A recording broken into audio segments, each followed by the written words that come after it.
A venda agressiva, ela resulta. O meu tempo é limitado e se eu formar mais profissionais, mais pessoas serão mais ajudadas. Eu sei que se eu gozar com alguém que tem mais alcance, também vou ter mais alcance na publicação. No fitness vê-se muito isso. Muita gente faz determinadas atividades e depois aquilo é uma treta de caralho. A genética conta imenso para tudo o que nós vamos ser na vida. Tu atacaste o gajo, eu ouvi dizer que caíste em cima dele. Não, tu vais lá, ele faz aquela intervenção, mete as agulhas, talata as costas, diz-te que conta ou não, conta muito. As pessoas usam a genética como desculpa para não treinarem. Sim, o treino deve ser uma coisa encaixada como o trabalho, outra coisa, professores que estão desatualizados dentro da área do exercício físico. Estou em medicina, pagar cotas para a ordem, eu já pago impostos que chego. Para os PTs é mau porque vão ganhar menos, mas por cada hora de treino a gente ganha anos de vida e ganha qualidade dos anos de vida. Se a mente não funciona, o corpo não vai funcionar, não há volta a dar. 20 minutos a correr, passadeira, 20 é melhor que nada, ao menos já fizeram alguma coisinha. Bruno, para quem começou a ver este podcast, porque é que devia ficar até ao fim? Olha, devia ficar até ao fim pela mesma razão que me devem seguir no Instagram, que é PT Brunalex. que para quem gostar de conteúdo baseado em evidência científica, para quem gosta de pessoas que dizem o que têm de dizer as coisas sem ter medo de as dizer, para quem não tem nada para fazer hoje. É uma maneira de ficar aqui entretidos. Para quem quiser aprender e ouvir os erros que eu já cometi para não ter de cometer também, acho que vai ficar aqui um episódio giro para aprenderem um bocadinho. Muito bem. Bruno, tu tornaste-te uma autoridade nas redes sociais ligadas à biomecânica. Principalmente os profissionais de treino seguem-te à procura de informação mais técnica, mais científica, com base mais válida, mais provada. Porquê? Porque essa direção para aquilo que é mais académico, mais científico? Pronto, primeiro, obrigado por achar que é uma autoridade. Mas tinha a ver muito com a parte de... Eu aleijei-me, depois o porquê de eu ter ido para a faculdade e tirar desporto, aleijei-me, etc. E depois no terceiro ano comecei a ter mais aulas de biomecânica, que até era com o professor José Vilaça, que até acabou por ser meu orientador de mestrado. E eu achei muito piada aquilo, porque aquilo eu achava de tudo, por exemplo, fisiologia não acho... Tem a sua importância, mas não acho assim tão importante para aquilo que é a prática profissional. Enquanto biomecânica, achei que era interessante. E depois, como eu tinha algumas lesões, algumas dores, aquilo ajudava-me a adaptar o treino para eu continuar a treinar, porque eu gostava de treinar. E depois fui estudando cada vez mais, vi, isto é interessante, ok, dá para fazer estas variações, e afinal não trabalho, este músculo neste exercício não trabalha o que eu pensava, e assim consigo enfatizar mais estes músculos que eu quero, assim consigo treinar e já não me dói o joelho, ou já não me dói o cotovelo. E depois também fui exposto à XS Exercise School, depois ao RTS, foi fundado pelo Tom Purvis, que é o expert de biomecânica a nível mundial. E depois fui aprendendo e é a coisa que eu mais gosto e agora ensino isso na minha escola. Uhum. E tu estiveste nessa procura pelo conhecimento e estás num nível, eu considero, muito alto. Mas achas que o ser bom não chega, que estamos um bocadinho dependente do marketing? Isso é certinho, não basta saber. Tu podes ter o melhor produto do mundo, mas se ninguém conhece o teu produto, não te vai adiantar nada. Ficas com o estoque, fica tudo lá no estoque, ninguém te compra nada. Uhum. Por isso, nós, para além de ter era uma coisa que olha, lá está, um erro que eu cometi no início, que era, isto basta saber a parte técnica, depois as pessoas chegam até mim. Não. Nós temos de ter as duas coisas. Nós temos de ser capazes de ter o conhecimento técnico para depois entregar um serviço de qualidade, mas precisamos de que as pessoas conheçam esse serviço de qualidade para chegar até nós. Se só tivermos componente técnica, nós temos a casa vazia. Se só temos componente de marketing, as pessoas vêm, mas rapidamente vão embora. A retenção é baixa. A retenção é baixa. E uma coisa que eu tenho de qualidade, agora tenho estudado mais marketing e vendas, estou a ler muitos livros sobre isso. E eu estava muito importado com a retenção, e a retenção por norma até é boa, mas agora até vê-se mais no meu Instagram a preocupação de tentar vender mais, mas de uma maneira não agressiva, ou seja, uma maneira engraçada, chegar às pessoas para que elas conheçam a minha escola e também a minha parte que a equipa que eu tenho com a Adriana, o Sustainable Gains, que é de acompanhamento online, de treino e de nutrição, para que mais pessoas consigam ter um estilo de vida saudável e sustentável. Uhum. Tu achas que a venda agressiva, que adotaste esse estilo mais soft, porque a venda agressiva cada vez tem menos resultados, do género, tu é que precisas de mim, não sou eu que preciso de ti? A venda agressiva, ela resulta, senão tanta gente não fazia, não é? Mas também pode ser uma falácia, lá porque muita gente faz, não quer dizer que seja o mais certo. No fitness vê-se muito isso. Muita gente faz determinadas atividades e depois aquilo é uma treta do caralho. Pode ser caralho aqui, não Podes tudo. Podes tudo. Posso tudo, pronto. A venda agressiva vai resultar, mas eu não me identifico com isso. E eu identifico-me, ok? Vou prestar o melhor serviço possível e depois, claro, depois posso tocar aqui, ali, olha, se calhar tu conseguias usufruir mais do meu serviço, eu conseguiria ajudar-te mais. Aqui já estou a ajudar muito, eu vou-te ajudar sempre o melhor que eu conseguir, mas se calhar conseguia ajudar-te de forma muito mais focada, de 1 para 1, se estivesse a trabalhar contigo. De parte do personal trainer. Eu gosto muito de dar treinos. Há muita gente que acha que eu não gosto de dar treinos, eu gosto, mas eu sinto que, por exemplo, no acompanhamento online, pelo tempo que eu despendo, consigo ajudar muito mais pessoas. Isso é também um dos motivos da escola. Porque eu, por dia, que dê 12 treinos, que não vou dar, que dê 12 treinos por dia. Eu, se formar, por exemplo, 40 profissionais e cada um deles der 10 treinos por dia, são 400 pessoas que se não vai chegar. Isso foi um dos motivos também de eu ter fundado a escola, porque quantos mais profissionais qualificados nós tivermos, mais pessoas nós vamos conseguir ajudar com qualidade. Mas da venda agressiva eu não me identifico, os ginásios também pressionam para as pessoas fazer isso. É o negócio deles, depois lá está. Não vou julgar os profissionais que lá trabalham, porque eles têm contas para pagar, não é? Se quase todos fazem isso, eles vão ter de ir nesse caminho, mas eu felizmente nunca quis ir nesse caminho e tive sorte, porque isto é quase tudo na nossa vida é sorte, tive a sorte de não ser necessário e eu ter de fazer isso. Pronto. Sempre pude bater com o pé a dizer não às coisas quando eu não concordava com elas, e até hoje não tive bem os meus princípios. A não ser que venha um gajo da Arábia Saudita e me pague bem. É curioso porque tu começas na área do personal training, mas o teu mercado potencial, a impressão que dá é que tu tens um valor enorme para os profissionais de personal training. Sim. E não para o público final de personal training. Exato, isso é verdade. Eu quando comecei a página, já quase desde o início da página, se formos a ver bem, era mais posts, um bocadinho mais técnicos, e sim, a minha página é voltada, até porque na descrição está lá, ensino biomecânica, ou descomplico biomecânica para profissionais de exercício. Assim, o meu foco é mesmo mais a parte formativa. Por isso é que a malta acha que eu se calhar não gosto de dar treinos. Mas, por causa daquele motivo que eu dizei, que é o efeito rede. O meu tempo é limitado e se eu formar mais profissionais, mais pessoas serão mais ajudadas. Já estou no global, na sociedade, acho que vai ter um impacto mais positivo do que simplesmente eu estar a dar treinos. E assim, as minhas redes sociais é mesmo focadas para profissionais, para vender o meu serviço de consultoria, o meu serviço da escola. Mas agora também tem mudado um bocadinho, que também já começa a fazer mais posts dedicado também ao cidadão comum, tipo, olha, faz isto, esta variação, este exercício para trabalhar determinados tecidos musculares, ou se tens desconforto, faz isto, que também acaba sempre por ser para os dois, dá para o personal trainer, depois consegue aplicar isso ao aluno, mas também depois dá para o aluno, que é depois também para chegar, para ter o maior número de alunos do acompanhamento online, mas sem dúvida que o meu perfil, 90% da minha preocupação é chegar a profissionais da área. Isso pode tornar mais difícil chegar às pessoas comuns. Mas porque isso já está. Pois lá está. Mesmo eu tenho de estar super atento a uma aplicação tua, porque tem lá termos técnicos. Portanto, tem essas duas vertentes. Mas quem tiver essa vontade de aprender vai perceber que tu és muito bom. É isso, mas lá está. Eu para profissionais, eu não chego se calhar para o cidadão comum, mas se calhar alguém bem à minha escola, aprende, ou no Instagram aprende e se calhar consegue vender aquilo melhor e chega ao cidadão comum. Sim. Pronto, por isso o cidadão comum acaba no final da cadeia alimentar de ser beneficiado. Sim. E sobre marketing enganoso e desinformação que é passada na internet? O que é que tens a dizer sobre isso? Eu também fiquei um bocado conhecido e ganhei alguns seguidores por causa de fazer expose a algumas pessoas que faziam determinadas publicações em que estavam a passar desinformação. Agora temos de ver da perspectiva de quem está daquele lado. Se calhar ele acha que pode estar a achar que está a dizer o correto e ele está a ser, eu estou a ser sincero, eu acho que estou mesmo a ajudar as pessoas com a informação que eu estou a passar para aquele lado. Pronto, há muita gente que é assim, não sabe, estou a passar esta informação porque eu quero ajudar as pessoas. Ou seja, é com boas intenções, não estão ali porque só querem vender. Depois também vai haver pessoas que perceberam que ter de dizer essas soluções fáceis, se calhar não se basear em ciência, nem estar com muitos termos técnicos, é mais fácil de vender e nem querem saber se o que estão a dizer está certo ou não, desde que isso depois traga um retorno a nível financeiro. Pronto, eu depois faço é que tento fazer, se aparecer alguma coisa que seja muito a malta comete erros, às vezes a dizer, mas não vale a pena estar a perder tempo, coitada desta pessoa, cometeu este errozinho, não é grave. Mas quando é alguém que eu acho que já tem mais alcance, lá tem mais seguidores, para já, do ponto de vista, também tem de ser honesto, se for alguém que, eu sei que se eu gozar com alguém que tem mais alcance, também vou ter mais alcance na publicação do que se gozar com alguém que tem 100 seguidores.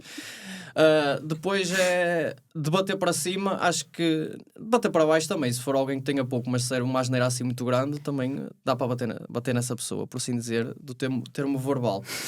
Mas o que eu faço é sempre expose, se de facto disse asneira, eu vou pegar, deixa ver, disse asneira. E porquê é que ele disse asneira? Está aqui estes estudos que mostram que esta pessoa está errada. E eu digo sempre, isto é um ataque às ideias. Eu não quero saber o que é que a pessoa diz ou quem é a pessoa. Eu ataco quem disser a asneira. Pronto, não me interessa quem é, se é homem, se é mulher, se é da etnia dela. O que me interessa é o conteúdo que ela está ali a passar. Se o conteúdo estiver errado, eu vou demonstrar porque é que eu acho que está errado. E depois, claro, se eu um dia tiver eu errado, ou porque eu sempre que eu parto para uma coisa, chama-se liberalismo epistémico, que eu aprendi com o Carlos Guimarães Pinto, que é nós, quando dizemos alguma coisa, nós temos de assumir que podemos estar errados.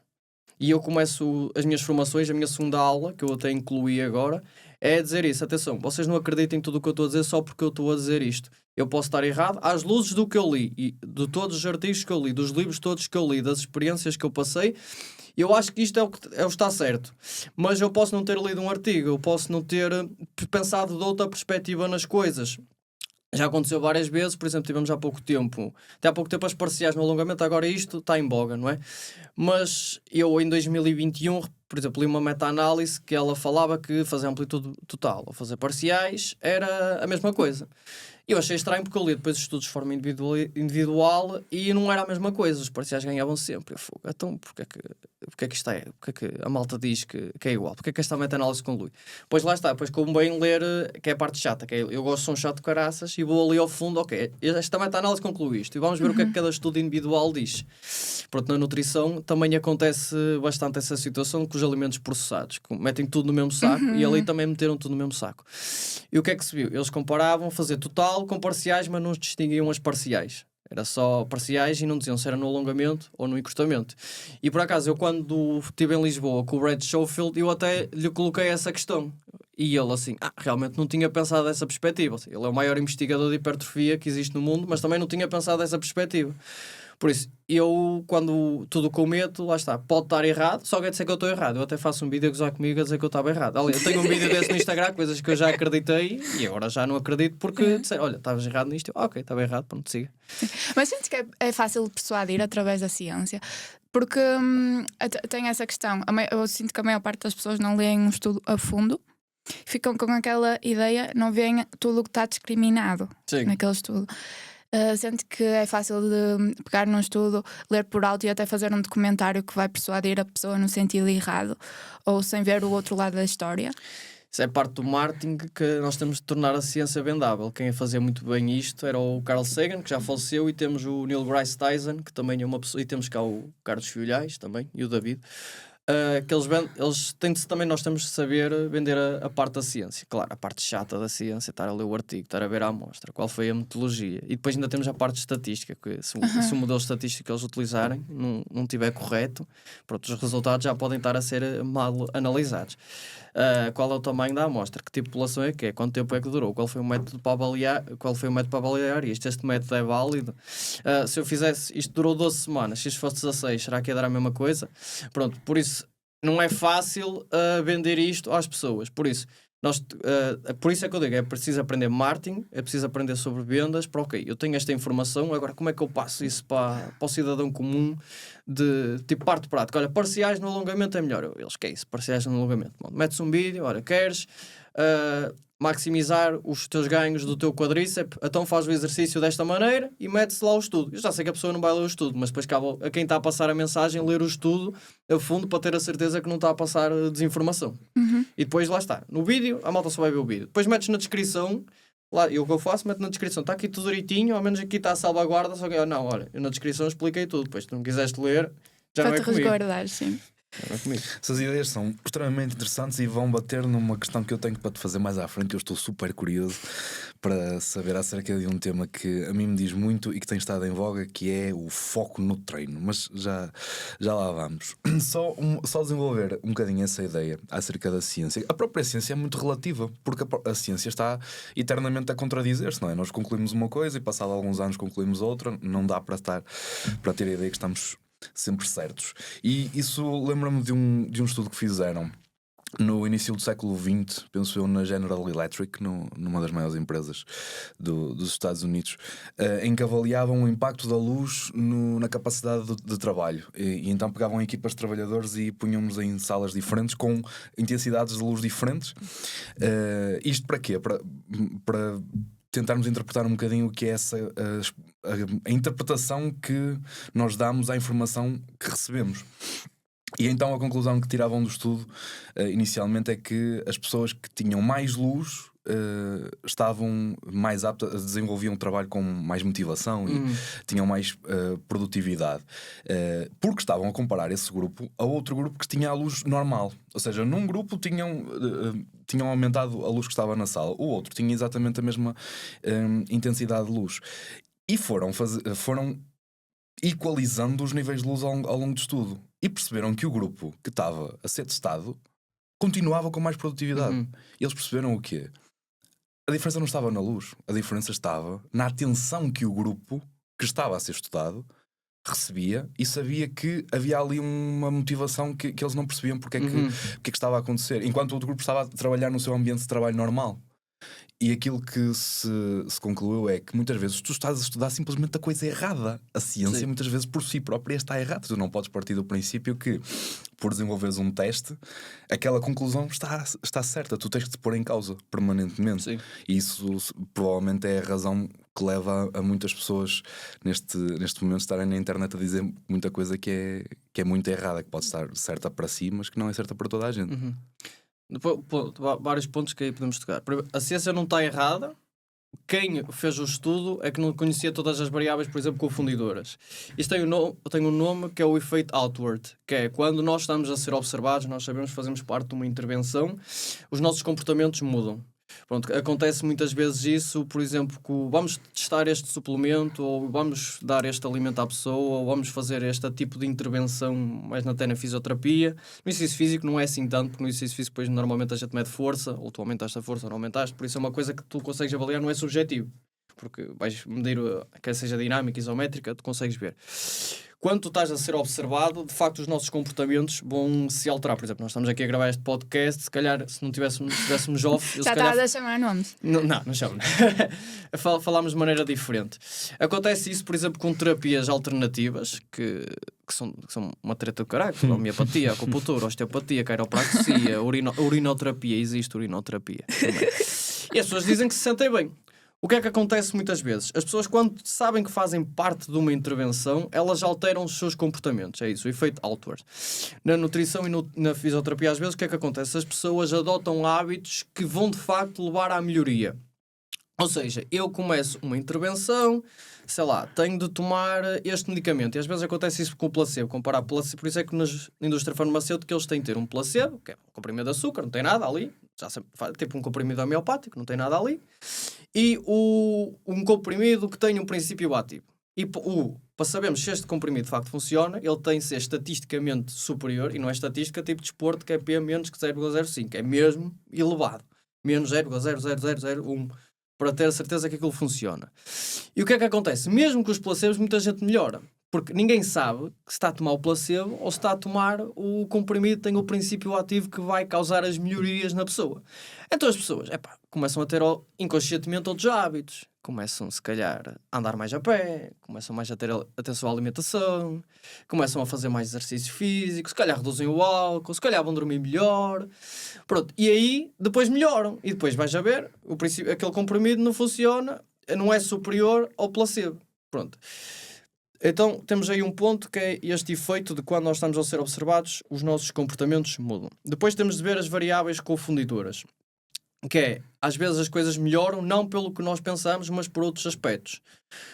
Por exemplo, o exercício físico, a parte, sei lá, por exemplo, na postura, em que as pessoas, quando começam a fazer exercício físico, se identificarem com aquele tipo de exercício físico, começam também a ter melhores hábitos de vida, começam a dormir melhor, ter uma melhor alimentação, o stress reduz, andam mais bem dispostas. Ou seja, não é o exercício físico em si, se calhar se tivessem outra coisa que levasse à redução do stress, olha, vão ter agora relações interpessoais, que é uma das coisas que tem mais impacto na nossa felicidade e nosso bem-estar, e para o ginásio ajuda nisso. Pronto, mas não é o exercício físico em si. Ali é uma variável confundidora, mas se no fim ajudar, melhor, pois melhor as outras coisas todas. Pronto, a ciência não é que esteja errada. E depois, o bom da ciência é que pode ser escrutinada. Outros cientistas, no outro lado, em qualquer lugar do mundo, podem, ok, deixa eu ver o que é que este gajo fez. Fizeram isto, com esta amostra, neste tipo de pessoas, com esta duração. Vamos ver, vamos fazer exatamente a mesma coisa, a ver se dá exatamente o mesmo resultado. Em nós não deu. E depois outros fazem, nós também não deu. E depois várias pessoas não deram. O primeiro estudo, alguma coisa falhou ali. E depois outras pessoas podem ir verificar, ok, eles fizeram isto, mas eles não isolaram esta variável. Vamos isolar esta variável a ver o que é que acontece. Ok, agora isto já não deu a mesma coisa. Que era a mesma coisa que aquela meta-análise que eu falei. Numa mais recente, eles já fizeram uma subanálise. Agora vamos separar. Deixa eu ver, as parciais no alongamento, vezes amplitude completa, parciais no encurtamento, vezes amplitude completa. Olha, já vimos que agora aqui o comprimento do músculo é uma influência. Por isso, é muito difícil também a parte da ciência, porque há muita coisa que nós temos de analisar, não é tão simples assim. Porque há tanta coisa não é fácil ler os artigos. Mesmo eu agora estou a tirar uma formação com o Igor, que é uma pessoa que percebe muito disto, de análise de artigos científicos, que é para melhorar o meu conhecimento disto e depois também passar este conhecimento para outras pessoas. Ou seja, eu estou sempre a pensar como é que eu assim vou ganhar dinheiro com isto. Se faço uma formação, eu tenho que ver como é que vou ganhar depois dinheiro com isto. Para além de eu gostar de saber as coisas. Há várias coisas que nós temos de ver quando estamos a ver essa interpretação. Um dos meus livros preferidos é Ciência da Treta. O livro foi lançado em 2008, que é do Ben Goldark. Que ele explica, esse livro é excelente, é dos meus livros preferidos, que ele vai um a um, atenção, não analisaram isto, como é que esta pseudociência, como é que eles enganam a pessoa. Por isso, é preciso ter atenção que a ciência não está errada, ou seja, às luzes do que eles quiseram analisar e das variáveis que eles controlaram, deu isto. E depois temos de ter atenção, quanto mais variáveis nós controlamos, menos depois sabemos como é que funciona no conjunto das coisas. Ok, a gente, por exemplo, na nossa área de exercício físico, às vezes eles estudam fazer leg extension desta maneira, vai dar isto. Ok, mas isto num treino completo com diferentes exercícios vai dar a mesma coisa? Pronto, mas nós podemos interrogar isto. Agora, quando eu meto alguma coisa e alguém me ataca, nunca vem com estes argumentos. Olha, tu não levaste isto em consideração. Ou dizem, eu não acredito nisso. Estás errado. Está bem, mas porquê é que eu estou errado? Só quero que digam porque é que eu estou errado, o que é que eu não estou a pensar. Pronto, e lá está, quando eu estive com o Schoenfeld e já estive com outros, eu ainda estive a falar no outro dia com a Adriana, que é a minha namorada, e outros, e com um aluno nosso que também é fisioterapeuta, que eu, em Lisboa, também tive lá um, que é o Miquel Esquerdo, que é dos maiores investigadores da área do exercício físico para a saúde. Ele trabalha muito com os idosos. E ele perguntou-nos a nós, estávamos a ter uma aula privada com ele, qual é a intensidade mínima que vocês têm de fazer para treinar com os vossos alunos para eles terem adaptações?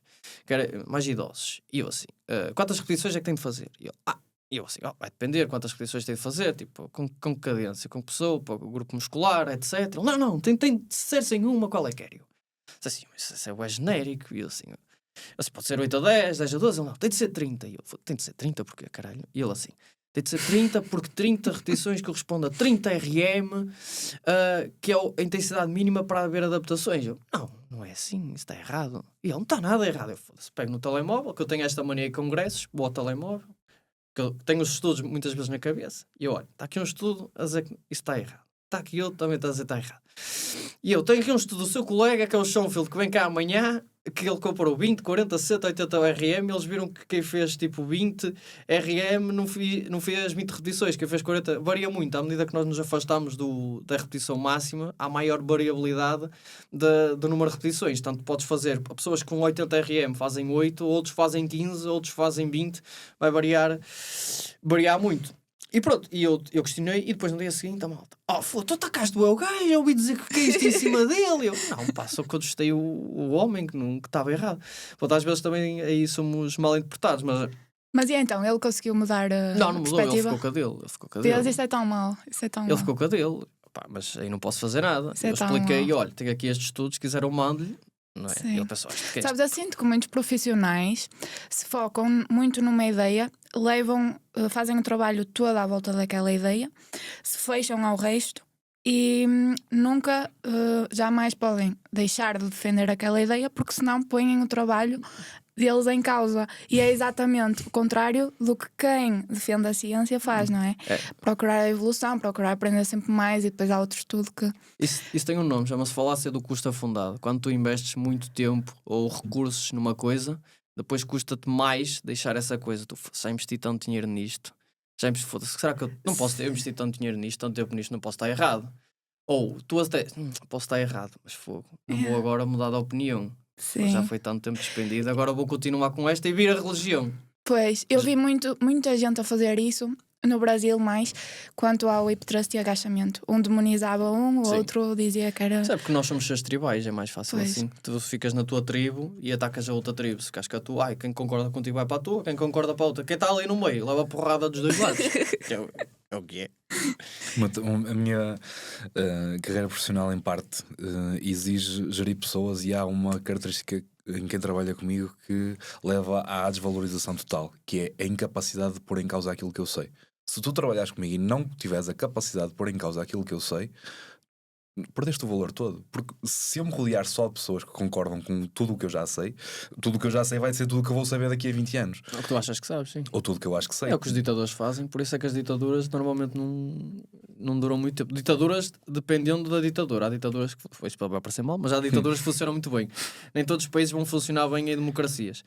Há ditadores que se rodeiam só das pessoas que concordam com ele à sua volta. Por exemplo, na China agora e o Putin, e na China o Xi Jinping estão a fazer isto agora, só rodeiam pessoas que estão à volta e dá asneira. Agora, se for um ditador que tens a democracia no país, que é só um partido e as pessoas vão estar naquele partido, mas às vezes dentro do partido há democracia. Eles deixam debater ideias e aí é bom. O debate de ideias é isso, é ciência, diferentes perspectivas das coisas, vamos tentar chegar àquilo que é mais certo. Pronto, é isso. E, eu nunca tive esse problema. Quando tive um patrão que eu achava que estava errado, eu dizia ao patrão na cara dele que ele estava errado. Se quisesse mandar embora, mano, que eu arranjo outro sítio para trabalhar. Olha, Bruno, como é que tu reconhecerias um bom e um mau profissional? Boa pergunta, como é que eu reconhecia um bom e um mau profissional? Pronto, primeiro tinha de falar com ele. Estávamos a falar, não sei o quê, a perceber se ele estuda ou não estuda. Pronto. E depois o que é que ele estuda? Não é? Depois soube que ele tem demasiadas certezas no que está a dizer, porque há uma coisa comum que é, a malta diz certezas, é assim, isto é assim, este é melhor isso para isto, ou isto, de certeza que isto funciona. Ou seja, não leva em consideração que pode não funcionar ou pode estar errado, e há nuances que tipo, funcionam para a população, pessoas que treinam, com que objetivo é que tem. O Tom Purvis também tem muito isto, qual é o objetivo, para quem, se a pessoa consegue fazer isto, quando, em que momento, tudo isto deve ser tido em conta. Pronto, se eu vejo que é alguém que tem muitas certezas, já fico para trás. Ou se fizerem muitas relações causa e efeito, que é, se tem isto, claro que é por causa disto. Eu fico, não é bem assim. Há coisas muitas possibilidades. Há muitas possibilidades para ser. Não podes não estar certo. Tenha atenção a isto.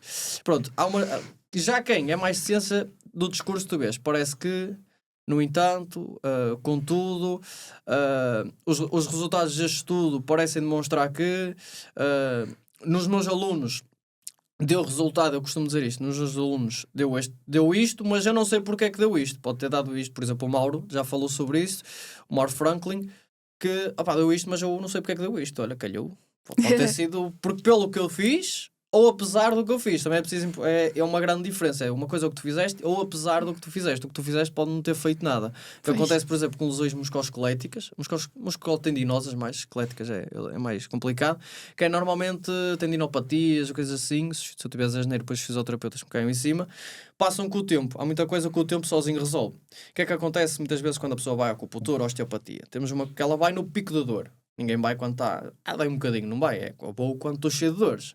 Vou lá e depois de tu ires a um pico, o que é que vem a seguir ao pico? Exato, chama-se regressão à média. Tu tens os picos, depois é a regressão à média. E coincide, tu vais lá, ele faz aquela intervenção, mete as agulhas, taleta as costas, diz-te aperta-te, a barriga diz que é a pessoa ilíaco está encurtada, apesar de ter pele, ter gordura abdominal, ter o reto abdominal, oblíquo interno, oblíquo externo, transverso e uma carrada de coisas, mas eles conseguem saber que aquilo é do pessoa ilíaco ou é do transverso. Depois fazem a intervenção deles e os dias a seguir a pessoa melhor. Porquê? Porque ela ia melhorar de qualquer maneira. Ela se virasse café na cabeça dela a seguir, ela ia melhorar, porque depois do pico há uma coisa que é a regressão à média. Depois temos o histórico natural da doença, que é as coisas vão e eventualmente passam, que é uma melhoria depois espontânea. De um dia para o outro as pessoas acordam, já não dói nada. Mas depois, como foram lá, associam, ou tomaram aquele comprimido, ou fizeram aquela intervenção e ficaram boas. E associam que é por causa disso. E depois não é. É apesar disso. É exatamente igual à doença do economista. Eu sou economista eu curto a economia. Mas eu também já sofri muitas vezes dessa doença que está muito ligada aos economistas, que é fazer previsões. E a economia é muito, muito má a fazer previsões. Só que existe aquele efeito dos economistas que fazem uma previsão. Daqui a 10 anos vai acontecer alguma coisa.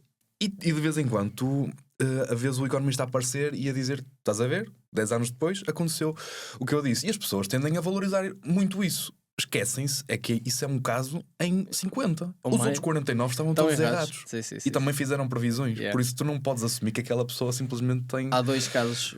Tu deves conhecer o Michael Burry, que foi o que previu a crise imobiliária de 2008. Supostamente. Ele fez a aposta e acertou. Exatamente. Mas quem o segue no Twitter vê que ele já disse, por exemplo, nos últimos anos, que ia haver uma crise do caralho e depois errou sempre. Tem outro que é um dos meus livros preferidos.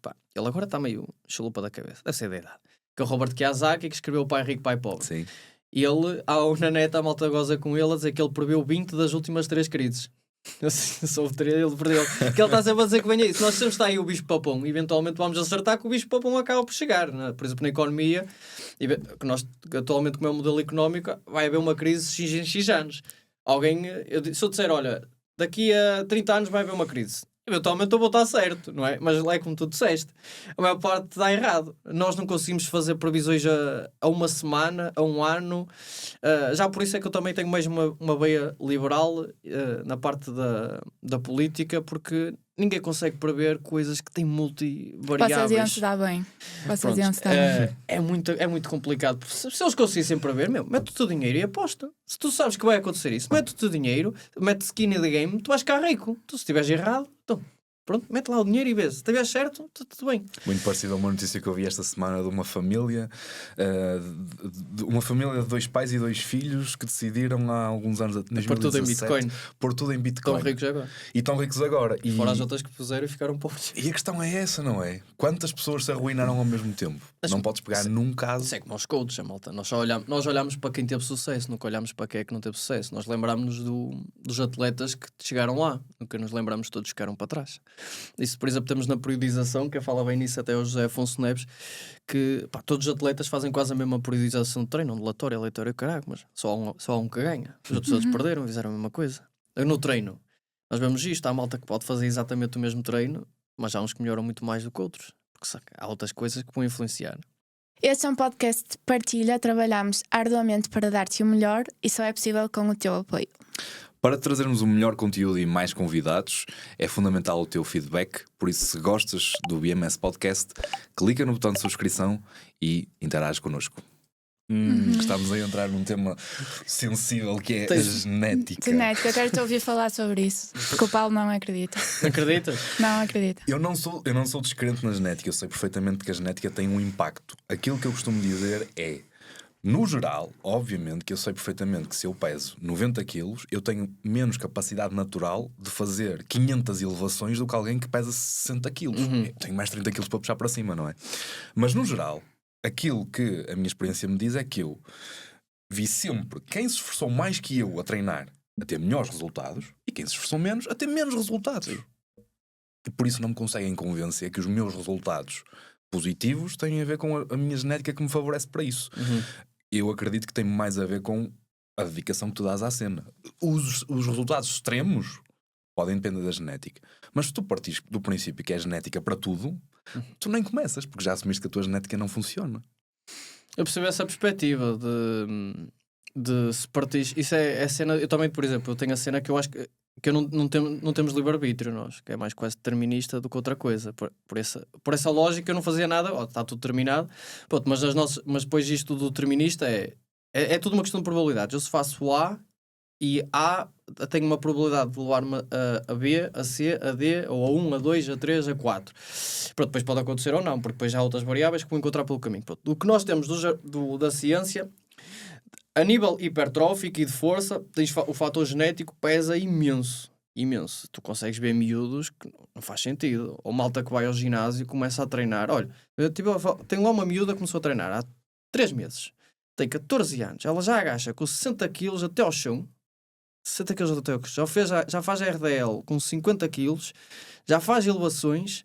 E já tem umas costas maior que muita gente treina no ginásio. Tens esse ponto que há muita gente que usa a genética como desculpa. Concordo a 100%. Isso é verdade. Pá, não tenho genética, depois não treino. Pronto. O que as pessoas têm de fazer é, com o que eu tenho, com os recursos que eu tenho, isto é, dá para a sua vida pessoal, dá para o treino, dá para os negócios, com o que eu tenho de fazer o melhor possível que eu tenho. Pronto. Depois tu falaste que as pessoas que tu vias-te a esforçar mais és que tinham mais resultados. E é possível. Agora, tens de ter em consideração que se calhar eles só se conseguiam esforçar tanto, ter essa capacidade de esforço e essa capacidade de trabalho por causa do fator genético deles. Porque se calhar há muita gente que tu vias se esforçam muito, mas não conseguiam, ou lesionavam-se antes. Ou como não cresciam, não chama a atenção. Ou seja, eles estavam ali a esforçar-se, faziam um direitinho de dieta, treino, caralho. Mas como não desenvolve, tu não queres dizer, é que ele não ficou melhor do que eu. Percebes? Porque depois lá está, tu vais-te comparar e tu queres, olha, eu quero chegar a isto, então tu vais estar atento a quem é que chegou àquilo. Olha, aquele chegou àquilo, o que é que ele está a fazer? Aí ele que ele faz aquilo. E depois de certeza que conheces gajos que não treinam nada de especial e depois são grandes. Por exemplo, a parte de inteligência, nós podemos estudar muito, posso ler muito livros, mas eu nunca vou ser tão inteligente como um Bill Gates. Pá, é o que é, ou como o Mark Zuckerberg, ou como um Elon Musk. Se calhar posso ter outras valências melhores do que as dele, mas a genética conta imenso para tudo o que nós vamos ser na vida. Pá, os atletas, lá está, são a nata. Nós vemos na curva de Bells, os atletas estão aqui no extremo do extremo do extremo, mas também no ginásio. Nós, por exemplo, temos uma revisão a demonstrar isso, que a genética é 60% a 70% dos ganhos de hipertrofia. Por isso, há muita gente que pode se esforçar a vida toda. Eu posso me esforçar a vida toda, eu nunca vou ficar igual a ti. Nem sou o melhor daço, ficava igual a ti. Eu concordo completamente com essa questão. E se tu dizes que a hipertrofia, por exemplo, depende de 60% a 70% da genética. Eu sei que posso estar errado, até se eu posso estar a mentir. Mas a mim convences-me que eu percebo muito, muito pouco dessa parte muito técnica do treino físico. A questão é quando a mensagem geral é procurar convencer as pessoas de que isso vai ser uma desculpa para não agires. Na média, tu estás melhor se agires. Mas isso é outro assunto. Já são duas conversas diferentes. Uma conversa é a genética conta ou não, isto é um debate. Outra conversa é a malta utiliza a genética como desculpa. São duas linhas de discurso diferentes. A genética conta ou não, conta muito. As pessoas usam a genética como desculpa para não treinarem? Sim. Mas uma coisa não vai validar a outra. Vai exatamente àquela ideia que estavas a colocar há pouco sobre a curva de Bell.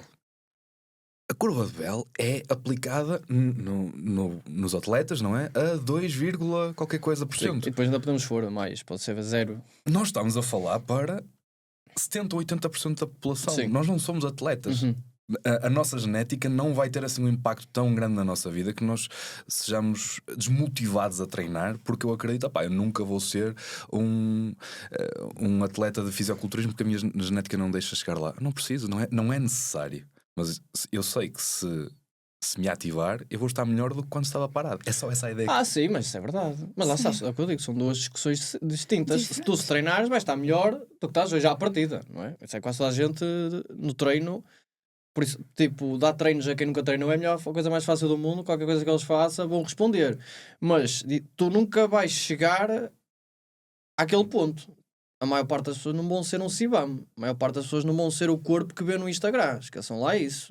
Não vai acontecer. É chato. Tu podes ser aquele 0,01%, que o Instagram tem esse problema, e o TikTok, eu não tenho TikTok, mas as redes sociais, pronto. Nós só vemos todos os que estão no extremo na curva de Bells. Ninguém segue o gajo que é franguinho. A não ser que seja eu. Aí me podem seguir. Mas quase ninguém vai seguir o gajo que não desenvolveu.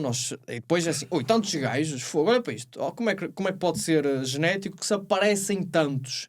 Mas depois temos tantos que na população mundial, faz as contas quantos é que são estes tantos. Vamos a ver, são 0,01%. A genética conta imenso. A genética vai influenciar o que é que tu vais conseguir alcançar. mas também vai influenciar se tu consegues fazer aquilo que é preciso para alcançar esse algo. Porque tu podes ter uma resiliência nos tecidos enormes. Há muitos atletas que têm uma boa genética a nível de desenvolvimento e hipertrofia muscular, mas depois a nível articular, a nível tendinoso, lesionam-se antes. Ou a nível de... ou o sistema nervoso deles não vai estar a funcionar bem.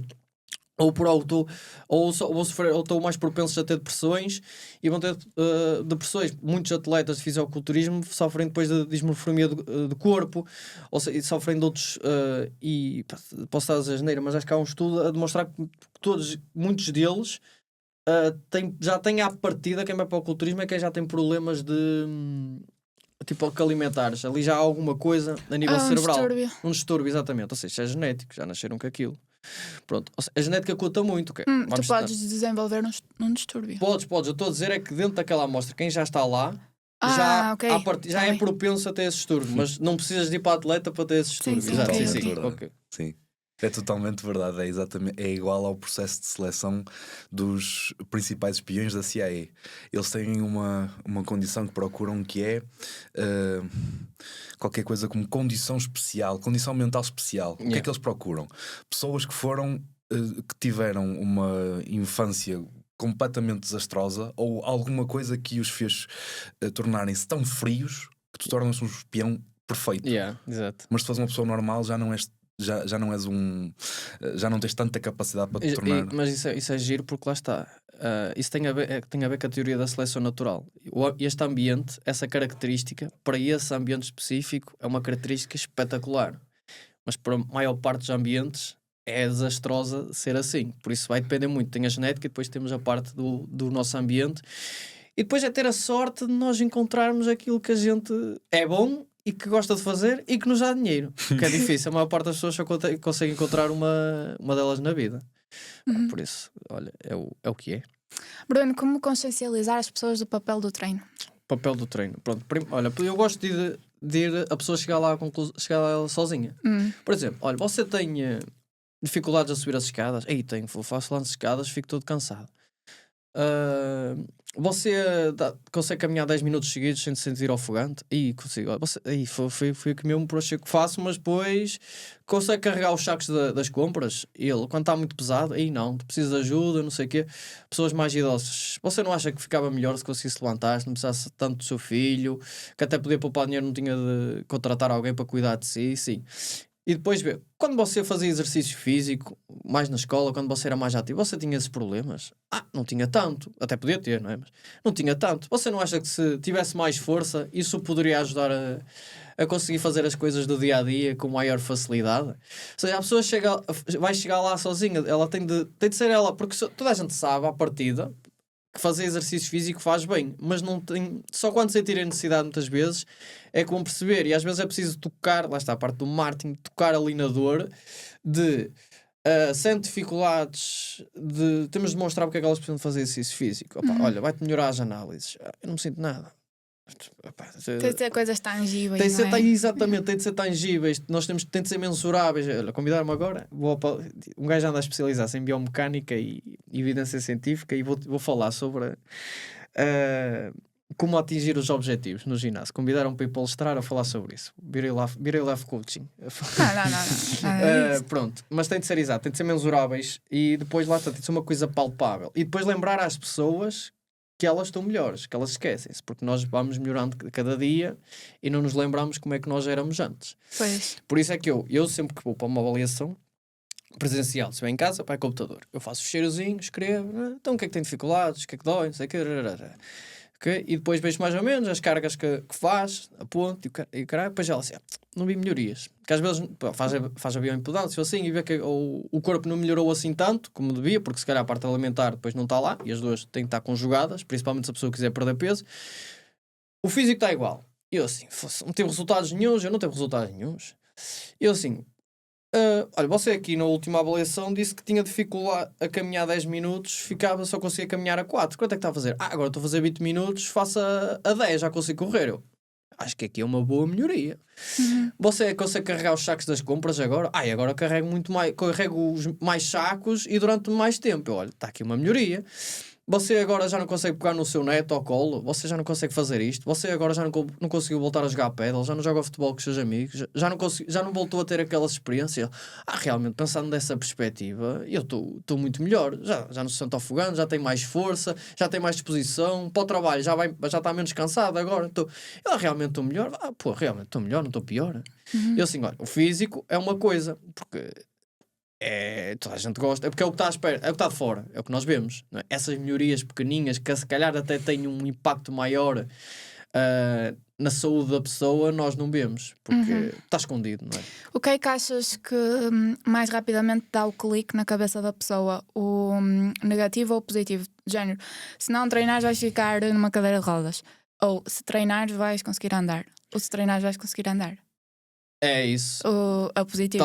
Talvez seja isso. Porque, imagina, a malta fuma. Olha, tu vais ter cancro do pulmão, se calhar se fumares, que 85% das pessoas que fumam têm cancro do pulmão. Não quer dizer que toda a gente que se tu por fumares vais ter cancro do pulmão, porque não é 100%. Há uma maior probabilidade. É uma probabilidade muito grande de teres cancro no pulmão. E a malta fuma, na mesma, forte, não é? A minha mãe só deixou de fumar quando teve um ataque cardíaco, por exemplo. Mas meu pai viu a minha mãe ter um ataque cardíaco e não deixou de fumar. Por exemplo, o meu avô também teve e ninguém deixou de fumar. Ou seja, às vezes é preciso passar pela experiência e apanhar o susto. Só quando nós sentimos na nossa pele é que muda. E depois lá está. Às vezes as pessoas mudam de forma aguda, tem a ver com uma coisa que é o viés ou a heurística da disponibilidade. Quando a coisa está recente na nossa memória, nós estamos mais atentos às coisas. Por exemplo, se dá uma notícia que é um avião, eu vou ficar com muito mais medo de andar de avião se for perto de mim. Se for lá, tipo em África ou na Ásia, ninguém quer saber. Mas olha, caiu aqui um avião, aterrou um avião. Há pouco tempo na Ryanair, aterrou com dificuldade, andou a voar às voltas, teve de aterrar. Muita gente de certeza que ficou com cagufa de andar de avião, apesar das probabilidades de andar de avião não se alteraram. Pronto, então vai acontecer isso, mas às vezes a pessoa tem de apanhar o susto. Mas as campanhas de sensibilização resultam. A malta tem fumado menos agora, apesar de tudo. Tem reduzido. E estas imagens de pôr a fotografia, pelos vistos, tem resultado. E altas coisas, por exemplo, li no estudo, estava a ler um livro e depois fui ler o estudo, a ver se era verdade dizer, o que estava no livro, se era verdade dizia no estudo, que era para desinfetar as mãos. Os médicos, eles desinfetam, puseram diferentes letreiros, que é desinfeta as mãos para a sua segurança, ou desinfeta as mãos para a segurança dos seus pacientes. Os desinfetantes que eles carregaram mais eram os que diziam para a segurança dos seus pacientes e não para a sua segurança. Ou seja, também às vezes sensibilizar a parte do tabaco pode ser, olha, quem fuma tem os seus filhos, a probabilidade de eles fumarem vai ser maior. Se fumar tem estes problemas. Quer que o seu filho tenha estes problemas? Então, podemos mudar as campanhas de sensibilização, que lá está, a ciência demonstra, comportamental, que se a gente fizer isto, a malta altera esse comportamento. Então vamos aplicar a ver se melhora. E devia dar mais na televisão, já que a gente paga para ter RTP, devia estar sempre a falar olha, faça exercício físico e os benefícios do exercício físico várias vezes ao dia. Ou na rádio. É verdade. Assim, sensibilizar. Por exemplo, na parte tivemos do Covid, nós vacinámos muito porque deu muito na parte da televisão. Isto era muita consciencialização em todo. Dava na televisão, dava na SIC, no telejornal, peço desculpa, dava nos programas da manhã, dava durante o dia. Ou seja, foi muita consciência a pensar. E muitas vezes não era só para a sua segurança e dos outros. Sim. Não é? Da parte da comunidade. Sim. E quando falamos nos médicos, como é que tu lidas com o saber que muitos médicos ainda não acreditam no exercício físico? Achas que não acreditam no exercício físico ou não acreditam nos profissionais que poderão estar habilitados a orientar a pessoa da melhor forma? Eu acho que é as duas. Eles não têm cadeiras de exercício físico lá, não é? Por isso, eles têm tipo uma cadeira genérica de exercício físico de alguém que se calhar já está lá aos anos a dar aquela cadeira e não muda os PowerPoints e não lê um artigo sobre aquilo aos anos. Já na Faculdade de Desporto é igual. Eu tinha lá uma professora que tinha lá, já morreu, cancro de pulmão porque fumava. Tinha o PowerPoint, era o mesmo de 2011, ela nem mudou a data, 15 de março de 2011. E eu, pelo menos mudar a data, caralho. E tinha muita coisa que estava desatualizada. Tem muitos professores que estão desatualizados dentro da área do exercício físico. Então em medicina, mais desatualizados vão estar, não é? Era estranho se numa faculdade de medicina, um médico tivesse mais atualizado do que professores da área do exercício físico, que também estão extremamente, não estão todos, vamos generalizar, mas muitos ainda estão desatualizados da parte de... E depois, lá está, acredito que não tenham confiança. A mais da geração antiga, eu acho que os médicos mais novos já está a mudar o shift, os médicos mais novos também já fazem ginásio, já fazem treino de força. E depois depende da sorte de apanharem um profissional bom ou mau, porque depois vão generalizar. Porque se apanharem tipo 2 ou 3 maus profissionais, vão generalizar que quase todos os profissionais são maus. Tal como se calhar a gente apanhar um mau médico num determinado hospital ou num centro de saúde, nós vamos dizer, foda-se, estes hospitais médicos são todos maus, são todos arrogantes, é o caralho. Por isso ainda há um caminho muito grande a fazer com a classe média, mas também passa de nós, também passamos de... nós somos, se quisermos ser encarados como uma profissão de saúde... Temos também, lá está, de ver o que é que a ciência diz e como é que a gente vai melhorar, porque a parte da estética, eu não censuro quem foca mais na parte da estética, porque há mercado para isso e não esquecer, se a gente melhora a estética, melhora tudo. É isso que eu disse. É bem o em resto conjunto. Vem por acréscimo. Vem por acréscimo, só não melhora se for uma coisa extrema. Por isso, se queres melhorar a parte estética, vais melhorar tudo, porque se perdes gordura, ganhas força, ganhas massa muscular, à partida também, se perdes gordura, vais melhorar o teu perfil a nível de colesterol, a nível de hipertensão, vais de diabetes, vai melhorar a saúde. Ou seja, a estética é um bom motivo para a pessoa treinar. Quase toda a gente treina por causa da estética. E o resto vem por acréscimo. Está tudo bem. E acho que é por aí. Mas não podemos só falar de estética. Tipo, no Covid eu lembro-me que era a malta a falar: exercício físico é muito bom para a saúde, é muito importante para a saúde. Acabou o Covid, queres ter um six-pack, tens de fazer isto, ou queres aumentar os braços a isto. Por isso também cabe o nosso papel. Depois é complicado, porque o que as pessoas querem é físico, não é? Por isso eu também não vou censurar quem fala mais do físico, porque vende mais e tem de pagar as contas, não é? Exato. Mas se pusermos um médico ao teu lado, acreditas que vão sempre dar mais autoridade ao médico? Claro, é óbvio. Por ter uma bata branca? Não, é porque eu não sou um profissional de saúde. Aos olhos da lei, não sou profissional de saúde. Não sou. E o que é que achas que é preciso para caminharmos para aí? O que é preciso para caminharmos para aí? Para já, de ser... eu não tenho nada contra os TEFs. Para mim é igual. Eu até acho que os TEFs muitas vezes são mais preparados do que os licenciados, porque as faculdades, como eu digo, não se atualizam. Muitas delas são públicas. Então é difícil também a nível logístico tipo, despedir pessoas. Ou despedir as pessoas que são incompetentes e que não se atualizam. Enquanto que num TEF privado, de um ano para o outro, vai-te embora, já não preciso de ti, quero outro profissional para dar esta matéria, e atualizam-se mais ao mercado. Eu acho que os TEFs se atualizam mais aquilo que o mercado quer do que antes. Atualmente as faculdades ainda não formam técnicos de exercício físico, exceto uma ou outra, se calhar, também não conheço todas, não é? Mas na realidade das pessoas com o que eu falo, que pode estar enviesado e a malta pode estar a exagerar, e dos planos de estudo que eu depois vou a ler, que eu às vezes vou ler essa porcaria toda, e eu vejo que não se atualizaram. Ou seja, ainda formam professores de educação física. Não formam profissionais do exercício físico. Então temos aí uma grande lacuna. Depois, é difícil uma pessoa achar que alguém vai estar ao nível do médico quando num ano consegue ir trabalhar para a área. O médico está a 7 anos de licenciatura, mais uma carreira, para 15 anos.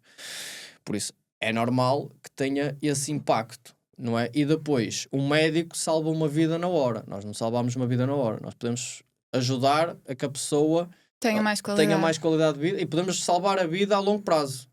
Mas o médico, tens de tomar isto, toma e salva. Se a pessoa tiver colesterol elevado, e depois é mais fácil. Né? E depois lá está, é parte da sociedade também. Nós vamos sempre... O médico é uma profissão que desde há muito tempo foi valorizada pela sociedade. Por isso vai ser muito difícil. Acho que nunca vamos estar ao nível dos médicos, nem lá perto, mas cada um, por mim está tudo bem.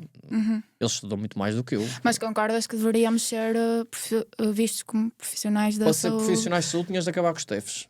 Pois. Não podes. E não vais acabar com os TEFs. O que é que vais fazer? Vais fechar as escolas? Pois. Vais obrigá-los a reformular. E quem tirou o TEF? E quem tirou o TEF? O que é que vais fazer? Pois, exato. Agora que já está. Por acaso, quando estava na licenciatura, havia uma cultura de cancelamento com o pessoal dos TEFs. E lembro-me, por acaso, tu foste das... sim, mas já menos, acho eu. Fiz o meu papel. Foste das pessoas que me alertou, ok, há este outro lado, e consegui perceber. Tento fazer isso, polarizar. Há sempre outro lado. E depois conheci um dos melhores profissionais que eu conheço, tirou um TEF e ensina-me muito todos os dias e realmente consegui ver que não tem nada a ver com isso. Mas ao mesmo tempo há esse outro lado que cada vez somos vistos como uma coisa mais fácil, é uma profissão mais fácil. Num ano consegues exercer, não é? Há cursos muito... Por isso não sei muito bem o que pensar em relação a isso, mas o facto é que não vão deixar de existir e cada vez vai se tornar mais difícil entrarmos para uma ordem, de termos uma ordem que nos controle, entre aspas. Eu não gosto muito. Eu já falei disso, eu não quero ter uma ordem. Porquê? Eu acho que seria benéfico. Eu vou-te explicar o porquê. Os nutricionistas têm ordem e há bons nutricionistas a dizer asneiras. Os fisioterapeutas têm ordem e há muitos os fisioterapeutas têm ordem e há muitos fisioterapeutas a dizer treta. Ou seja, não ia controlar essa parte da treta. Depois, tens de pagar cotas para a ordem. Eu já pago impostos que chego. Depois, tem a perspectiva de quem é que vai para a ordem. Quem é que vai decidir os estatutos da ordem? Quem é que vai... um monte de coisas a exatamente. definir. E depois não podes ter uma ordem se for cursos que não seja só licenciatura. Por isso nunca vai haver ordem. Isso é uma treta. Tinhas de acabar com os TEFs.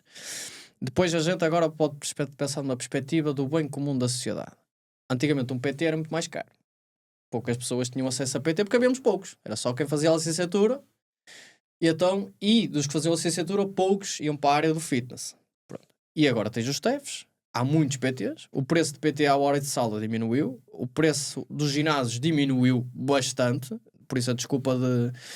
Aliás, também temos um estudo a demonstrar, da opinião, que o motivo monetário é o menor motivo para a malta não fazer exercício físico. Já é uma não questão, porque podes estar em casa, podes ir andar a pé, bicicleta, os ginásios custam 20 euros, não é por aí, que as pessoas não vão fazer exercício físico. Há cada vez mais PTs, isto é, lá está, lei da procura e oferta. Se há mais profissionais, então, o preço tem vindo a cair e vai continuar a cair. Ou seja, o PT vai chegar a mais pessoas. Mais pessoas vão conseguir ter poder de compra para um PT, porque se o preço está a baixar, mais pessoas vão ter poder de compra para o PT, assumindo que o PT é bom, então a sociedade em si vai ser beneficiada porque vamos ter mais pessoas a ter treino acompanhado. Para os PTs é mau porque vão ganhar menos. Pronto. Mas a minha opinião muito direta é que nunca vamos estar ao nível dos médicos, nunca vamos ser profissionais de saúde, porque para ser profissional de saúde há todas umas regras. E eu tive um professor, que foi o professor Romeu, que alguém perguntou-lhe isso: porque é que não somos profissionais de saúde? E ele: para ser profissional de saúde vocês têm de ter isto, vocês não têm nada disto e provavelmente nunca vão ter nada disto. A lei europeia também não deixa que vocês sejam profissionais de saúde. Por isso nós nunca vamos ser profissionais de saúde, na minha opinião. A não ser que houvesse uma mudança muito grande, que em Portugal normalmente não acontece essas coisas. E tinha um impacto muito negativo na vida de muitas pessoas. E provavelmente não é necessário, porque eu acredito que os médicos tenham uma valorização muito, muito alta pelo papel que têm, não é? A responsabilidade muitas vezes de fazeres uma cirurgia e a vida depende de fazeres bem ou mal. Mas é possível que um personal trainer, um nutricionista, alguém que não é considerado propriamente um profissional de saúde ao nível de um médico, tenha um impacto tão ou mais carregado na vida de uma pessoa do que um médico. Eu olho ao caso dos meus professores, por exemplo. Um professor não é economicamente valorizado ao nível de um médico. Sim. Mas provavelmente a maioria dos meus professores tiveram um impacto na minha vida muito mais importante do que qualquer médico. Sim. Tens estudos a mostrar isso. Por exemplo, os banqueiros, a malta não gosta muito de banqueiros, mas é uma posição de relevo na sociedade, mas que não entrega assim grande coisa à sociedade. Tens profissões que, pelo dinheiro investido, têm um retorno muito maior. Tens várias profissões que têm alta valorização social. Um professor tem alta valorização social, um enfermeiro, um cuidador informal, um cuidador de lares. Tens muitas profissões que a sociedade beneficia de haver essas pessoas e melhora como um todo, mas depois não são de valorização económica, porque normalmente quando há essas profissões de valorização social tem muita gente a trabalhar. É uma questão de números. Se houvesse antigamente um professor ganhava muito bem, até um professor universitário ganhava muito bem porque havia poucos. Agora há muitos. Quanto mais houver, menos eles vão ganhar. Mas eu concordo contigo, um professor tem um impacto. Basta apanhares um bom professor que vai ter um impacto enorme na tua vida. Se calhar, se não tivesse. Atualmente a gente não se fala, que a gente chateou-se. Ele chateou-se comigo, não chateei com ele. Foi o professor José Vilaça. Mas ele teve um impacto, é incontestável que ele teve um impacto enorme na minha vida. Se calhar não estava aqui, nem tinha seguido o caminho que segui. Podia até ter seguido, podia, por outras vias, podia ter acontecido ir parar exatamente ao mesmo caminho. Mas teve um impacto enorme naquilo que eu sou como hoje. Se não tivesse existido um Tom Purvis do outro lado do oceano, eu não sabia se calhar o que eu sei de biomecânica. Nem tinha-me aprofundado nisso. Se não tivesse conhecido, não houvesse a página do SciMed, que infelizmente já fechou, porque lá está, os gajos da pseudociência até ganharam nisso, que era do João Júlio Cerqueira. Eu se calhar não tinha este pensamento crítico nem valorizava tanto a ciência. O algoritmo do Facebook expôs-me àquilo e eu olha, realmente está isto. E outras coisas, expôs-me. É o acompanhamento que consegue mais moldar a tua personalidade do que propriamente um médico. Um que médico está lá tu nunca mais vês, quase, só se pensares. nos quase nunca ninguém momentos. vê um médico, um PT se calhar vês mais vezes ao dia. Claro. Pronto. Por isso toda a gente tem o seu impacto na vida da pessoa. Em diferentes graus, mas não vamos ser iguais aos médicos, não venham com tretas. Não, é impossível. O treino pode ter um impacto muito forte, como tu já disseste bem, qualquer pessoa, ou a maioria das pessoas começam a treinar por motivações físicas, foi o meu caso, por exemplo, até chegar a um ponto em que eu já não tinha motivação estética, não fazia diferença propriamente aquilo que acontecia com o meu corpo. Eu não ia ser fisioculturista, nunca tive vontade de o ser, e por isso já não me fazia diferença se eu tinha mais 1 centímetro ou não de braço, e foi aí que o treino foi extremamente importante para eu me manter em desenvolvimento mental. E isso acabou por marcar muito do que é a minha capacidade de me desenvolver enquanto ser humano, desenvolver enquanto profissional, que às vezes parece que não tem nada a ver com o treino. E eu vou buscar muito da fonte desse meu desenvolvimento a nível profissional, por exemplo, à minha capacidade de treinar. E neste momento existe vamos dizer, uma indústria de pessoas que estão a desenvolver público a falar sobre a importância do equilíbrio da tua vida, o equilíbrio entre trabalho e que o treino não pode ser o foco, porque isso vai te tirar daquilo que é o equilíbrio que tu precisas. Eu não consigo encaixar esse conceito do que é o equilíbrio e o que é a intensidade de treino certa para cada pessoa. Isso existe? Intensidade de treino em perspectiva de... Frequência de Vamos treino. imaginar. É o que ele queria dizer. Pois, vai depender. Eu também aconteceu isso. O início era mais foco de parte de aumentar a massa muscular e depois com o tempo... pelas diversas coisas, apareceram dores, etc. Por exemplo, agora também tenho mais uma parte de saúde, lá está, por causa da minha mãe, deu-lhe aquele ataque e eu fiquei com um cagaço. Agora tenho feito também mais parte treino cardiovascular 2 a 3 vezes por semana, coisa que não fazia, e como muito mais legumes, estás a ver? Uma coisa que desponta, olha, mais podemos concluir num estudo que pessoas que as mães tiveram um ataque cardíaco são mais saudáveis. Ou seja, a tua mãe tem que ter um ataque cardíaco para tu seres mais saudável. Mas não é por causa disso. Mas pronto, é por causa disso. É o equilíbrio lá. É difícil para as pessoas porque o tempo é limitado. Há muita gente. É 8 horas de trabalho. 8, não é 8, depois é meio aquelas pausas, 9 horas de trabalho. Depois ir para o trabalho, vir de trabalho. E o treino, claro, que não vai ser o foco. Muita gente às vezes vai para o ginásio, quer treinar um bocadinho, ali desanuviar a cabeça. E também já me aconteceu, muita gente quer parte estética e depois foi mudando os objetivos. Por exemplo, no treino, olha, agora quero ganhar mais força ou quero ganhar mais resistência, pronto. Ou coisas mais funcionais, etc. Depois é tudo uma questão de prioridades. Há pessoas que o treino é aquela prioridade, ele tem que estar sempre presente. Há outras pessoas, se calhar, ir para os copos com os amigos é prioridade porque é onde se vão sentir melhor. Sim.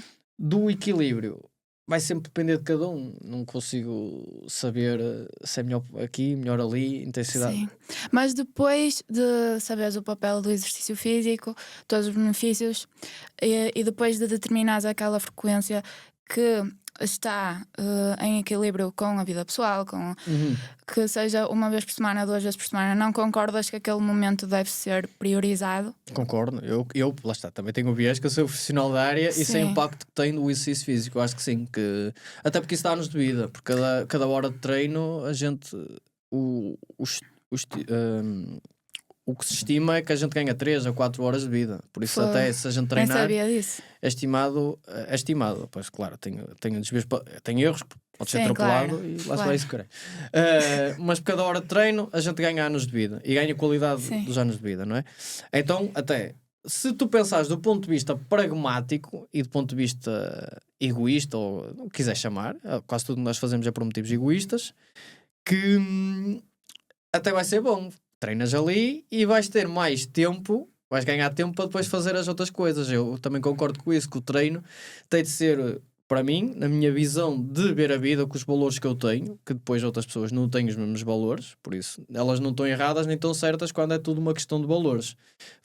A malta pode não querer viver muitos anos, pode querer aproveitar ao máximo os anos que está cá. Está certo ou está errado? Está certo. Está certo. Só que o vídeo em questão que o Paulo se fazia para dizer isto era de um profissional do exercício e estava a dizer que pá, se hoje não te apetece treinar e era dia de treino, vai ter com a tua família, faz o que te apetece e temos de ser todos felizes, ninguém tem de ter um corpo espetacular.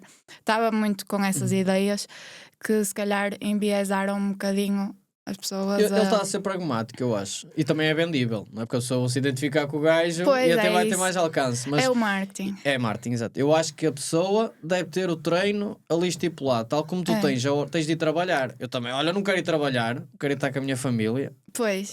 Eu agora estou a dizer isto de boca cheia. Mas depois na prática as coisas são muito mais complicadas do que isso. Mas eu acho que, lá está, mais uma vez, o que eu acho que é melhor aos valores que eu tenho, o treino deve ser uma coisa encaixada como o trabalho ou outra coisa qualquer. Metes na tua agenda, é uma coisa que eu recomendo para as pessoas mudar os hábitos. Metes na tua agenda, escreves em papel, dizes em voz alta, às vezes no acompanhamento online, que eu digo às pessoas, manda-me uma foto de quando começares a treinar. Tens a responsabilidade de tu me vais mandar a foto, que eu vou saber que tu vais treinar. Na aplicação que eu uso aparece o registro e eu, olha, não recebi o registro, não foste treinar hoje? Pronto, às vezes tem muita gente, nem para todos dá, mas aqueles alunos que eu sei que estão com mais dificuldade, pá, pagam, eu quero que eles paguem, mas que usufruam do serviço. Há malta que paga, se não usufruis o problema é teu, depois não der. Mete uma hora, estipula o dia, estipula a hora, tu vais fazer e depois eu digo, olha, vens do trabalho, mete o saco logo no carro, não vais a casa. Se fores a casa, lixou. Ontem chegaram ao ginásio 2 pessoas, que o ginásio fechava uma. 12h40 chegaram. E eu, hoje vai ser um treininho rápido. E eles assim, porquê? Fecha uma. E eles, fecha uma. Então vamos embora. Não, estou aqui, 20 minutos a correr. Passadeira, 20 é melhor que nada. Ao menos já fizeram alguma coisinha. Mas é isso. Eu acho que também deve ser uma prioridade porque vai nos ajudar mais à frente essas coisas que nos ajudam para a saúde mental, estar com os amigos, etc. Vamos ter mais tempo e capacidade para fazer. Por isso sim, acho que deve estar ali como prioritário no treino. Eu não acredito que deva ser o foco de tudo. Não é para resultar para mim, que tem que resultar para toda a gente, não é? Mas é algo que me incomodou um bocadinho, a questão de perceber que há pessoas que, como tu dizes muito bem, é vendável, é fácil vender-me, passar conforto. A tua vida não tem que ser assim tão dura. Pois não, mas depois também não te podes queixar de não chegar ao nível que gostavas de chegar. O nível alto isso. exige desconforto, não é por acaso. Somos antifrágeis, como diz o Taleb. E vender conforto é muito lucrativo. Mas a verdade é que se encaixar-se, o equilíbrio é uma coisa completamente diferente para qualquer pessoa. Sim. Há pessoas que têm vidas equilibradas a trabalhar 10 horas por dia, para elas está tudo certo, não há problema. Ou 15.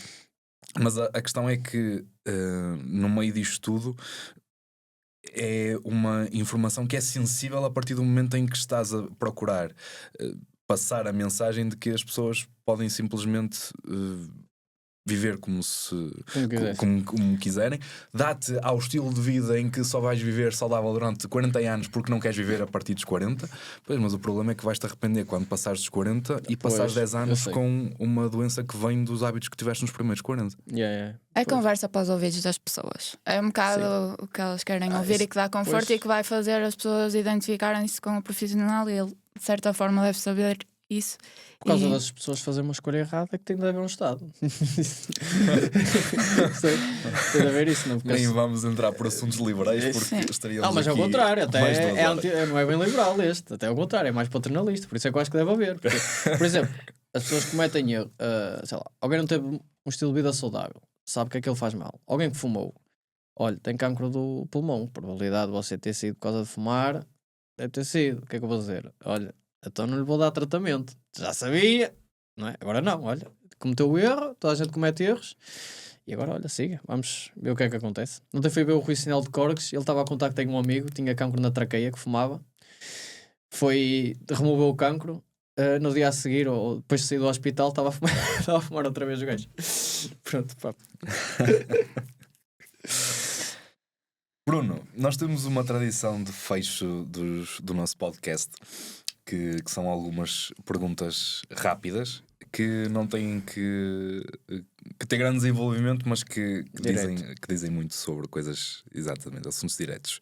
A primeira delas é: treinas e o que é que ganhas com isso? Treino sim senhor. Ganho saúde. Tento que ganhe massa muscular, apesar de ser difícil. Ganho bem-estar mental, aquela sensação de realização, de treinei, que sei que estou a investir no meu futuro, que eu sou uma pessoa que sacrifica o presente pelo longo prazo, por isso para mim o treino é uma parte fundamental hoje em dia da minha vida e aprendo bastante com o treino. E de que forma é que consideras que o treino mudou a tua vida? Bastante. Não estava aqui, eu comecei a treinar e por começar a treinar e gostar de musculação é que fui para a área do exercício físico. Eu queria ser treinador de futebol, eu sempre quis ir para desporto, queria ir para treinador de futebol, comecei a fazer musculação e eu curto isto, vou seguir a área do exercício físico e aqui estou eu hoje. Por isso mudou bastante a minha vida. Interessante. Que conselho é que darias a alguém que não treina? Começa a treinar e manda-me mensagem que eu ajudo a começar a treinar. De entrar aqui num conflito de interesses. Pode mandar um de nós três. Estou a brincar, pode ser um de nós três. Eu não sou personal trainer, por isso Um de nós dois. Pronto, manda um de nós dois. Adriano. Bem, então, BMS são as iniciais de Body, Mind and Soul, a união de corpo, mente e alma. Para ti, porque é que é importante unir esses três? Eu, alma, não me acredito, que eu sou agnóstico. Ok. Se a mente não funciona, o corpo não vai funcionar. Não há volta a dar. Por isso os dois têm que estar a funcionar o melhor possível. E depois, lá está, o corpo mexer-se também vai influenciar a capacidade da mente, por isso as duas coisas estão interligadas. Por isso é fazer exercício físico e também coisas que, lá está, que gostem de fazer, que deem prazer, mas que o exercício físico esteja lá para que as duas coisas funcionem o melhor possível. Um livro que recomendes e porquê? Falei há bocado do CC da Treta, que é uma parte que ele ensina muito da parte científica. O livro que cá teve mais impacto na minha vida, até por acaso foi o primeiro que eu li, que eu era uma pessoa, a uma altura da minha vida que eu estava um bocadinho mais, não estava com depressão, mas estava mais deprimido. Eu tinha uma visão do mundo muito errada, pensava que o mundo era muito mau, que havia muitos problemas. No mundo, depois do funeral do meu avô, a gente fomos almoçar a um shopping. E eu, por acaso, fui dar uma volta a pé, passei na FNAC e tinha lá uns livros. Era um livro cor de laranja que se chama Factfulness, que é do Hans Rosling, que já morreu, que era um médico. E tinha lá a crítica a Bill Gates, os melhores livros que eu li, não sei o quê. Vou pegar neste livro e peguei noutro. Pronto, esse livro teve um grande impacto na minha vida, porque eu vi factos do mundo e afinal o mundo não é assim tão mal. As ideias que eu tinha pré-concebidas, afinal, estavam erradas. Vou ler. Por isso esse livro eu recomendo, se quiserem. Sei lá. Outro livro também, o Rich Dad Poor Dad, para quem é empreendedor, eu acho que é muito bom. Muito bom. Saber filtrar o que ele diz, mas acho que tem um impacto muito giro. Concordo. Bruno, já acompanho o teu trabalho há algum tempo, portanto sinto que acompanhei a tua evolução e que te vi crescer, entre aspas, e sem dúvida que és alguém que não se conforma e procura sempre mais. Nota-se que tens uma personalidade forte, o que faz com que recebas hate algumas vezes, mas também com que quem gosta de ti goste mesmo a sério, que é o nosso caso. Totalmente, eu não te conheço há tanto tempo como a Rita, mas aquilo que já conheço do teu trabalho é aquilo que eu gosto de ver num profissional, que é, não é propriamente aquilo que é mais vendável, o que eu defendo, mas é aquilo que eu acredito que está certo, e se eu passar as minhas convicções com base naquilo que é a ciência, não é? Que é o que está provado, e tiver a intenção de mudar a vida das pessoas para melhor, que é aquilo que eu te vejo a tentar fazer, mesmo quando estás a brincar e a dizer uma caralhada qualquer lá no Instagram, eu acredito que isso vai ter resultados positivos, por isso continua, porque de certeza absoluta que vais ter sempre uma plateia muito atenta ao que estás a fazer. Fazer por isso. Obrigado. Olha, Obrigado. É a tua oportunidade para partilhar os projetos atuais, Pronto, as tuas contas. minha rede social, eu basicamente só uso o Insta, que é PT Bernalex.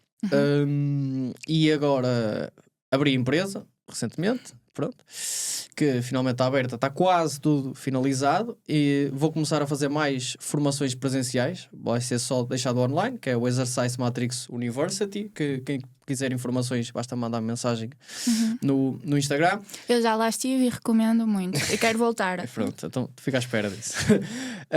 Vou começar também com as formações presenciais e se alguém quiser que a sua equipa de ginásio, de estúdio, seja formada e que melhore os seus conhecimentos em biomecânica, anatomia, prescrição de exercício, estou aqui para ajudar. Enviem mensagem privada e adiram à escola. E se houver alguém que precisa de ajuda no treino e não tenha vergonha de mandar mensagem à Rita, pode mandar mensagem a mim.